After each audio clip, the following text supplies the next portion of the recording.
Starlight by Cold Fire Night. No one paid attention when the first star winked out. We didn't really notice the next one either, or the one after that, probably not even when the 10th one did, because they were all stars that held no practical value for us. The only reason we knew anything had happened was because we left scientific observation satellites in those systems, which reported that their stars had gone dormant. Even then, we thought it was some kind of technical glitch, that the satellites must be malfunctioning, and that there was no need to investigate because we knew that stars do not simply stop burning. We later learned that that was only a partial truth. They do not stop burning on their own. In all our travels, we had never made contact with another sentient race, so we left solar systems untouched unless they could provide us with the resources or territory needed to continue our endless expansion into the galaxy. Not surprisingly, it wasn't until the 11th star darkened that we took notice.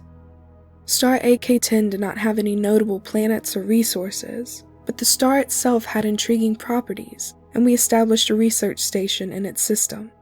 That station was the first to witness a star go out. The personnel reported that radiation spiked before the light disappeared, and then the star was just gone.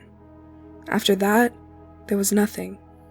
We sent a team of 3 rescue crafts, the Innocence, the Mercy, and the Herald, to recover the crew and investigate the situation, with no idea what to expect.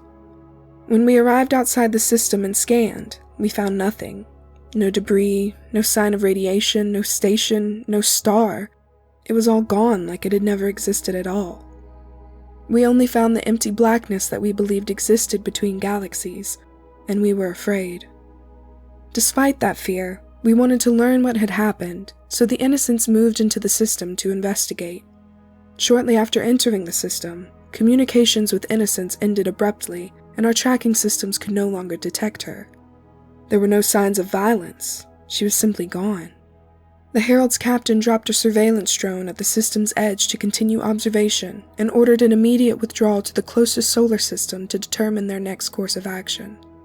Mercy and Herald plotted 2 return courses for home, then waited a full day, hoping the Innocents would return or contact them.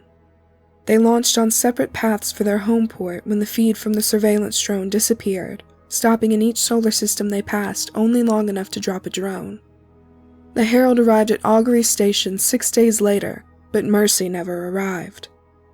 Augury Control reported it had received signals from 4 drones tagged as belonging to Mercy, but the last of those signals had ended 2 days prior, and it had only lasted 2 minutes before going silent. The Herald's 7 drones had also been vanishing, with only 1 still functional when Herald arrived. By this time, reports had been coming in of other stars going dark and loss of communications with planets. The following day, Herald's final drone ceased transmitting, but Augury also made contact with an unknown object that was alarmingly close to the station. The object slowly approached Augury from the same direction Herald had come from, and was eventually identified as a ship, but not of any design that was ours. It was colored dark, almost invisible in space, and built of straight lines and sharp angles. Herald was sent out to investigate, as the ship ignored all attempts at contact. Once it reached visual range, we saw that the vessel wasn't colored dark. It looked to have been burned, damaged. Herald held pace with the vessel as it continued to approach Augury, when our station and ship both received a weak, audio-only signal. "This is the Terran Explorer vessel Ether. We are explorers and have traveled from another dimension." We were amazed. All this time with no contact with another race, and now they've come to us from another reality. We didn't even know what they looked like with no video feed, but our people on Augury and Herald greeted them with excitement. The next transmission from Ether chilled everyone who heard it. "If you are attempting to contact us, we are not receiving. Since you're not shooting, we can only hope you're friendly. We suffered a catastrophic, uncontrolled dimensional re-entry when our transdrive failed, dropping us into your dimension and severely damaging most of our systems. We can't even be sure you're hearing us now," the voice from the Ether said. There was a pause, long enough to make us think that was the end, before the transmission continued. "We're so sorry.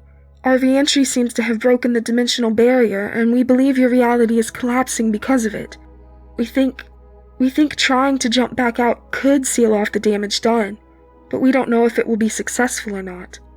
We're not even sure if we can survive it because we don't know if our repairs to the transdrive will keep it together, but we do know that not trying dooms everyone.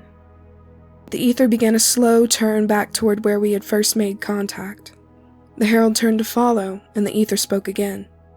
If you can hear us, please turn back.